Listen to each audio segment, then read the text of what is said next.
Malam semakin larut, udara semakin terasa dingin, menusuk hingga ke tulang. Ketiga pasangan di sana sudah masuk ke dalam tendanya masing-masing. Hanya sinar rembulan yang setia menerangi di malam kegelapan. Kedua pasangan senior sudah terlelap di alam mimpi dengan saling memeluk dan diselimuti dengan selimut yang sangat tebal. Berbeda dengan pasangan pengantin baru, mereka belum bisa tidur, malah mereka sudah sama-sama rebahan, tapi terpaut jarak sekitar 30 cm. Sedikit-sedikit Raymond menoleh ke arah Bella yang dari tadi memunggunginya. Bella sangat gugup sekali karena harus tidur bersama Raymond malam ini. Perlahan, Raymond mendekatkan jaraknya pada Bella, memeluknya dari belakang. Tubuh Bella menegang saat merasakan tangan Raymond melingkari perutnya. Bella, panggil Raymond dengan lembut. Kamu belum tidur?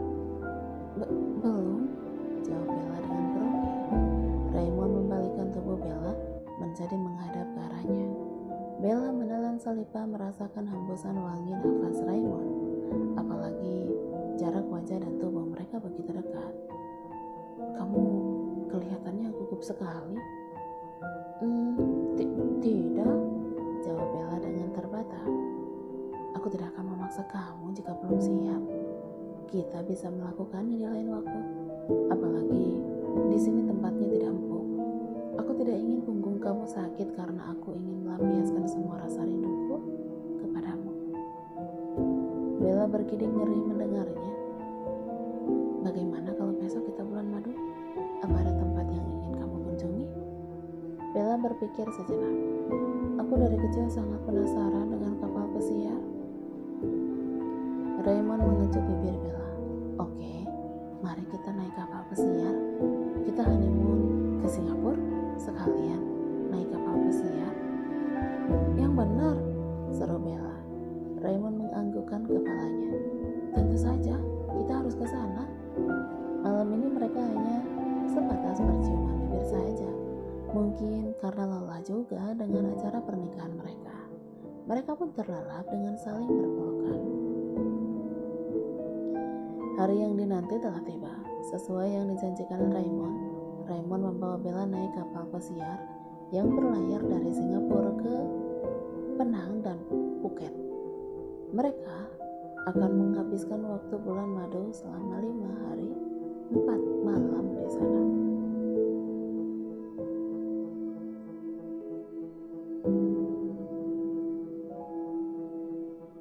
Siang ini mereka menikmati makan siang mereka di restoran yang terdapat di kapal pesiar sana. Alunan musik romantis membuat makan siang mereka begitu bermakna. Bahkan setelah makan, Raymond mengajak Bella berdansa. Karena di sana ada banyak pasangan yang sedang berdansa. Bella meraih uluran tangan Raymond. Dia memang tidak bisa berdansa, tapi tidak ingin menyia-nyiakan momen romantis seperti ini bersama sang suami. Raymond dan Bella saling menatap begitu lekat. Dengan perlahan Raymond mencium kening Bella. Aku mencintai kamu, Bella. Aku juga mencintaimu, Raymond. Setelah menghabiskan waktu bersama dengan makan siang, juga menonton film romantis di bioskop sana, mereka mulai beristirahat di kamar yang sudah mereka pesan. Sore harinya, di balkon kamar sana, Bella menikmati pemandangan birunya air laut. Membiarkan angin laut memainkan anak rambutnya. Rasanya seperti mimpi, dia bisa naik kapal pesiar, apalagi bersama suami tercinta. Kapal pesiar berlayar dengan tenang. Desiran ombak berlalu lalang. Hari sudah mulai sore. Bella terbelalak saat merasakan ada tangan kekar memeluk dirinya. Wangi tubuh Raymond yang baru saja mandi membuat aliran darah Bella berdesir hebat. Kebetulan Bella duluan yang mandi tadi, karena Bella malu jika harus mandi bersama. Bella membalikkan badan. Dia melihat Raymond yang hanya memakai celana panjang saja. Untuk pertama kalinya dia melihat tubuh indah Raymond, tubuh six-pack yang begitu menggoda. Aku menginginkanmu sekarang, boleh kan? Tanya Raymond dengan nafas berat, menahan hasrat yang sudah lama dia pendam karena ingin memperlakukan Bella dengan spesial. Aku menginginkanmu sekarang, boleh kan? Tanya Raymond dengan nafas berat, menahan hasrat yang sudah lama dia pendam karena ingin memperlakukan Bella dengan spesial. Bella hanya tersenyum memegang wajah Raymond lalu masuk ke dalam kamar. Raymond tidak mengerti karena Bella tidak menjawab iya atau tidak. Raymond membulatkan mata saat melihat Bella membuka kemejanya, sehingga terlihat jelas kini penampilan Bella yang hanya memakai lingerie begitu seksi dan menggoda iman. Raymond merobek lingerie yang dipakai Bella. Bella memang sengaja tidak memakai pakaian dalam, hingga terpampang begitu nyata tubuh indahnya. Namun Bella langsung menutup tubuhnya dengan selimut. Ray, tunggu dulu, Ray. Kenapa? Tanya Raymond. Dia merasa akses panasnya malah terjeda. Aku belum pernah melakukannya. Bisakah kamu melakukannya dengan lembut? Raymond menghela napas. Dia sadar tadi telah brutal menyerang Bella karena sudah tidak tahan menahan gairah yang terus bergejolak setiap bersama Bella. Raymond menarik selimut yang menutupi tubuh Bella. Raymond mengecup sebentar bibir gadis yang ada di bawah. Dia menatap Bella dengan lembut. Maafkan aku. Iya, aku akan melakukannya dengan lembut.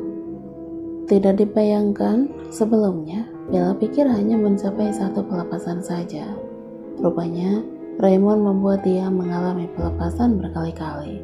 Tubuh pria itu masih kuat mengombang-ambing tubuhnya oleh sensasi yang kian meruncing dan berpilin di perutnya. Bella tidak tahu entah berapa lama mereka bercinta. Dia menyadari hari sudah mulai gelap saat melihat di balik jendela kamar di kapal pesiar tersebut. Bahkan kini dia telah berada di sofa karena Raymond mengangkat tubuhnya ke sana. Pria itu masih terlihat gagah. Raymond, aku lelah. Bangkit menggendong tubuh Bella, memindahkannya ke atas ranjang. Raymond memeluk Bella dengan tubuh mereka yang ditutupi selimut saja. Beristirahatlah sebentar, aku akan membuatmu tidak bisa jalan. Ish, terus bagaimana aku makan nanti? Aku yang akan mengantarkan ke sini dan juga menyuapi kamu. 1 tahun kemudian, saat ini Luna tengah hamil. Usia kandungannya sudah menginjak 7 bulan. Perutnya yang buncit membuatnya tidak bisa beraktivitas dengan bebas. Selama hamil, yang ngidam malah Rafael. Dan ngidamnya aneh-aneh karena suaminya semuanya harus berhubungan dengan Luna. Ingin selalu memakan masakan sang istri, walaupun kurang enak, tapi menurut dia masakan Luna sangat enak. Karena itu, tiap hari dia selalu ingin membawa bekal dari rumah. Belum lagi dia ingin selalu di dekat Luna. Rasanya dia sangat mual jika tidak bisa mencium aroma tubuh istrinya. Dia juga tidak bisa tidur jika tidak memeluk sang istri. Sayang, ini sudah malam. Ayo cepat kita tidur, ajak Rafael dengan sikap coolnya. Bentar lagi kak, filmnya belum selesai. Luna masih asik menonton TV di sofa. Rafael yang sudah dilanda mengantuk tidak bisa menunggu lebih lama lagi. Tanpa basa-basi lagi, Rafael segera menggendong Luna. Luna terpegi kaget sampai refleks mengalungkan tangannya ke leher Rafael. Kak! Rafael membaringkan tubuh Luna di atas ranjang. Dia memeluk tubuh istrinya, tidak lupa menyelimuti kedua tangan keduanya dengan selimut. Luna menurut saja, dia membalas pelukan Rafael. Walaupun jika beberapa kali mendekati Rafael lagi dengan mencoba menarik simpati Rafael, berpura-pura sakit atau apa, Rafael tidak memperdulikannya karena ada hati yang harus dijaga, yaitu perasaan Luna, istri tercintanya. Sementara itu selama 1 tahun ini, Bella belum hamil juga. Padahal dia sudah hampir tiap hari melakukannya bersama Raymond. Raymond sama sekali tidak mempermasalahkan itu. Malah dia sudah memeriksa kondisinya sendiri dan istrinya yang tidak ada masalah sama sekali pada mereka. Mungkin belum saatnya saja. Giselle sudah punya anak. Luna lagi hamil, sementara aku belum hamil juga, dari Bella. Satu hal yang paling dia takutkan, dia takut Raymond akan mencari wanita lain jika istrinya tidak hamil juga. Apalagi dia tahu masa lalu Raymond bagaimana, walaupun selama ini Raymond sangat setia kepadanya. Ini baru 1 tahun kita menikah sayang, jangan terlalu dipikirkan. Yang penting kita usaha terus, ya kan? Raymond mengatakannya sambil memeluk erat tubuh kepala sang istri. Karena baru saja mereka habis bercinta, entah ke babak berapa hari. Sementara itu selama 1 tahun ini, Bella belum hamil juga. Padahal dia sudah hampir tiap hari melakukannya bersama Raymond. Raymond sama sekali tidak mempermasalahkan itu. Malah dia sudah memeriksa kondisinya sendiri dan istrinya yang tidak ada masalah sama sekali pada mereka. Mungkin belum saatnya saja. Giselle sudah punya anak, Luna lagi hamil, sementara aku belum hamil juga, dari Bella. Satu hal yang paling dia takutkan, dia takut Raymond akan mencari wanita lain jika istrinya tidak hamil juga. Apalagi dia tahu masa lalu Raymond bagaimana, walaupun selama ini Raymond sangat setia kepadanya. Ini baru 1 tahun kita menikah sayang, jangan terlalu dipikirkan. Yang penting kita usaha terus, ya kan? Raymond mengatakannya sambil memeluk erat tubuh kepala sang istri. Karena baru saja mereka habis bercinta, entah ke babak berapa hari ini. Tapi bagaimana kalau ternyata aku mandul? Aku udah meriksa kamu gak mandul. Tapi bagaimana kalau aku tidak bisa hamil juga? Apa kamu akan menikahi lagi? Raymond tergagap geli. Dia menghujani kecupan di wajah istrinya saking gemasnya dengan pertanyaannya. Kamu kebanyakan baca novel sayang. Tapi emang banyak pria yang begitu kan? Kalau tujuan aku menikah hanya untuk punya anak, buat apa aku merjuangin kamu? Tujuan utama aku menikah dengan kamu karena ingin hidup dengan kamu dan ingin punya anak dari rahim kamu. Jika seandainya kamu tidak bisa hamil pun, kita bisa adopsi anak. Yang penting aku hidup selamanya sama kamu. Maaf kenapa? Raymond mengerutkan dahinya. Bella tergagap. Dia membawa sesuatu di atas nakas yang ditutupi dengan kertas. Dia memberikan tespek kepada Raymond. Raymond langsung duduk memperhatikan tespek yang memperlihatkan ada garis 2 itu. Kamu hamil sayang? Iya. Sebelum aku ngasih tahu kamu, aku ingin tahu dulu bagaimana sikap kamu jika seandainya aku mandul. Raymond menindih tubuh Bella yang saat itu tubuh mereka sama-sama polos, tanpa busana, hanya ditutupi selimut tebal. Kamu gak percaya sama aku? Makasih sayang, aku sangat bahagia. Akhirnya kita akan memiliki anak. Karena itu, aku harus berkenalan dengan anak kita. Apa kamu diam-diam periksa ke dokter? Aku diperiksa oleh Mama Jessica. Katanya usia kandunganku sudah menginjak 1 bulan. Aku memeriksanya tadi siang. Padahal tadi sore aku bertemu Mama. Mama tidak bilang apa-apa. Tapi pantas saja Mama kelihatan senang begitu dan menitipkan banyak makanan untukku. Karena aku yang bilang sama Mama kalau aku ingin aku sendiri yang memberitahu kamu sayang. Padahal Raymond melakukannya dengan lembut, tapi Bella tidak bisa menahan erangannya. Sesuai janji Haikal, setelah anak mereka lahir, Haikal dan Giselle akan pindah rumah. Sudah 1 bulan mereka menempati rumah mewah itu. Rumah itu memiliki halaman yang begitu luas.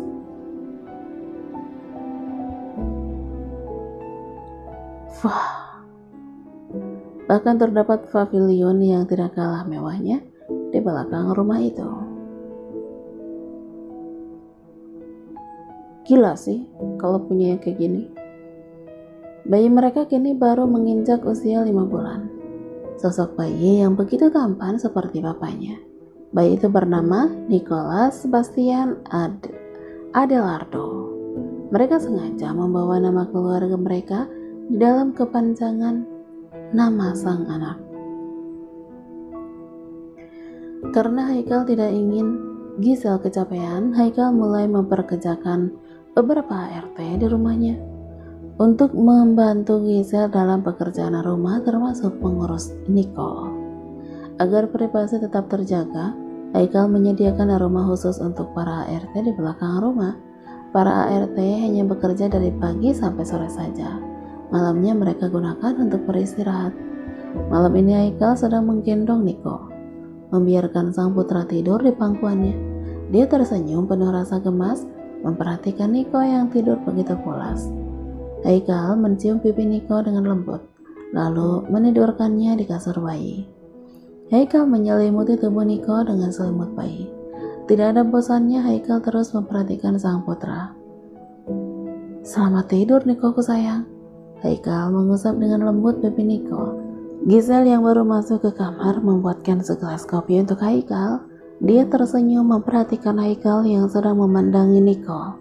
Gisel menghampirinya dan memeluk Haikal dari belakang. Nico sudah tidur, bisiknya. Iya. Haikal membalikkan posisinya menjadi dia yang memeluk Gisel dari belakang. Lihat anak kita, mirip banget sama aku, ya kan sayang? Padahal aku yang melahirkannya. Tapi kenapa Nico mirip sama kamu semua? Gerutu Gisel. Dia memang mengakui Nico mirip sekali dengan Haikal. Ada kok yang mirip sama kamu sayang. Apanya sayang? Itu mata dan hidungnya. Hanya itu. Gisel mengerucutkan bibirnya. Nah, itu warna rambutnya agak kecoklatan, mirip sama kamu. Iyalah. Tapi wajahnya persis banget kayak kamu sayang. Pasti anak kita akan digilai banyak wanita juga kalau sudah dewasa. Aku harus memiliki tenaga ekstra untuk menjaganya. Belum lagi menjaga suamiku, yang kenapa sekarang kliennya kebanyakan cewek dibandingkan cowok. Gisel mengatakannya dengan nada kesal. Haikal paling gemas kalau melihat sang istri manyun seperti itu. Dia merengkuh pinggang Gisel, membalikkan badannya agar mereka saling berhadapan. Dia paling tidak tahan jika melihat Gisel yang memakai lingerie seksi seperti itu. Yang penting aku setia sama kamu, dan aku profesional. Saat ada klien yang bersifat tidak profesional, ya aku batalkan kerjasamanya. Iya aku tahu. Lagian istriku ini galak sekali. Nggak akan ada yang berani macam-macam sama aku. Pasti takut dicakar sama kamu. Dan satu hal lagi, aku mati rasa sama cewek lain. Aku cuma mencintai kamu, hanya tergoda olehmu. Bahkan melihat kamu memakai pakaian tertutup pun tetap saja membuat aku tergoda sayang. Haikal mengikis jarak di antara mereka. Karena itu, ayo kita bikin adiknya Nico. Aku akan mengalah.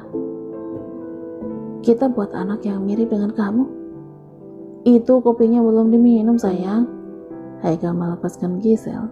Dia berjalan mendekati meja dan membawa secangkir kopi di atas meja, lalu menyeruputnya sampai habis. Setelah itu dia menggendong Gisel, membawanya ke atas ranjang. Sayang, Haikal menindih tubuh Gisel dan mencium bibirnya dengan rakus. Walaupun sudah melahirkan dan menjadi seorang ibu, tapi Gisel pandai merawat diri. Dia masih terlihat seperti seorang gadis, bahkan perutnya masih terlihat rata. Apalagi dia bawa sana masih sempit, membuat Haikal selalu saja dibuat tergila-gila pada sang istri. Gisel membalikan posisi mereka, menjadi dia yang di atas Haikal. Aku dengar kalau ingin punya anak mirip dengan mamanya, harus mamanya yang mendominasi. Haikal malah senang mendengar perkataan Gisel. Lakukanlah. Gisel membuka kancing piyama Haikal dan mencium bibir Haikal. Lalu ciuman itu turun ke leher. Ting tong. Suara bel mengganggu aktivitas panas mereka. Haikal dan Gisel segera bangkit. Haikal mengencingkan kembali piyama tidurnya. Dia berjalan keluar dari kamar. Begitu resikonya memiliki rumah yang luas. Haikal harus berjalan dengan melewati beberapa ruangan. Haikal melihat layar di dinding dekat pintu. Dia menghela napas saat begitu tahu siapa sang tamu. Ceklek. Haikal membuka pintu. Rupanya seorang pria yang wajahnya hampir mirip Gisel menjadi tamunya malam ini. Halo brother. Sang tamu menepuk pundak Haikal. Oh hai Galvin, sapa Haikal. Kepala Haikal merasa sakit atas bawahnya karena hasratnya malam ini begitu menggebu-gebu, tapi terjadi oleh suara bel rumah. Galvin memang sudah 4 bulan pulang ke Indonesia. Galvin, seru Gisel. Galvin dan Gisel saling berpelukan. Saat itu Gisel menutup lingerinya dengan gaun. Niko mana? Nah, aku bawain mainan buat dia. Niko lagi tidur. Gisel merebut paper bag dari tangan Galvin. Biar nanti aku yang berikan mainan ini buat dia. Galvin mengacak-acak rambut Gisel. Astaga, gak nyangka banget adik aku udah jadi mama. Kapan nyusul, Vin? Tanya Haikal. Dia memang lumayan akrab dengan Galvin selama 4 bulan ini. Gue belum kepikiran buat nikah. Ya udah, gue pulang dulu ya. Sorry nih ganggu aktivitas kalian. Galvin terkekeh sambil menunjuk leher Haikal yang ada tanda merah. Gisel sangat mahal sekali. Wajahnya memerah saat melihat ada tanda mahakarya di leher Haikal. Setelah Galvin pulang, Haikal masuk ke dalam kamar, memperhatikan tanda merah di lehernya. Wah, kamu terlalu ganas sayang. Bagaimana kalau orang kantor pada lihat? Baguslah, itu stempel alami, pertanda kalau pria itu sudah beristri. Ya udah, kita lanjutkan lagi yang tadi. Haikal menggendong Gisel kembali dan membaringkannya di atas pak ranjang. Tangisan Niko mencegah lagi aktivitas panas mereka. Gisel segera bangkit dan menggendong Niko yang sedang menangis di kasur bayi. Cup, jangan nangis ya Niko sayang. Gisel duduk di pinggir ranjang, membuka kancing lingerinya, memberikan ASI kepada Niko. Dan akhirnya setelah beberapa kali dijeda, terjadilah pergulatan panas di malam itu. Dalam urusan ranjang, mereka selalu berusaha untuk saling memuaskan. Mereka juga saling perhatian dan pengertian, dan yang paling utama saling percaya dan setia, membuat rumah tangga mereka semakin harmonis dan panas. Ditambah dengan kehadiran Niko, membuat rumah tangga mereka semakin berwarna. Tamat.